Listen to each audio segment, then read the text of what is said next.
জানেন তো, ছোটবেলায় এই ব্রোকলি সবজিটার নাম শুনলেই মনে হতো বিদেশি একটা সবজি। এটা আমাদের দেশে লোক খেতে পারে না।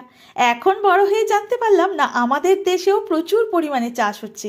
আর এর গুণাগুণও অনেক। ব্রোকলি কিন্তু একটা অত্যন্ত পুষ্টিকর সুপারফুড সবজি। এর মধ্যে আছে অ্যান্টিঅক্সিডেন্ট, ফাইবার, ভিটামিন, ক্যালসিয়ামে ভরপুর।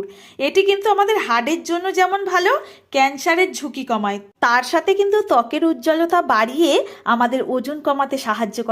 তাই তো ব্রোকলির নানা রকমের সবজি আপনারাও বানিয়ে খাবেন, এমনকি বাচ্চাদেরকেও খাওয়াবেন।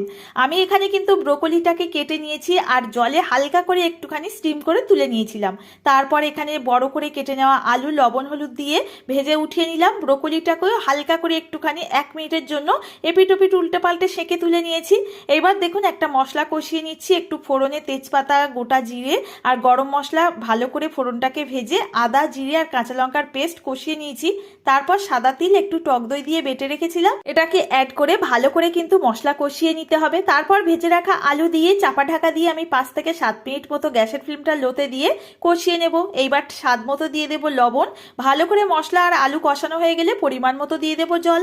ঢাকা দিয়ে 5 থেকে 7 মিনিট মতো গ্যাসের ফ্লেমটা হাইতে দিয়ে রান্না করব। আলু সেদ্ধ হয়ে গেলে ব্রোকলি দিয়ে সামান্য একটু চিনি গরম মশলা দিয়ে নামিয়ে নেব। আজকের রেসিপি আশা করছি ভালো লেগেছে। ভালো লাগলে অবশ্যই একটা লাইক করে যাবেন।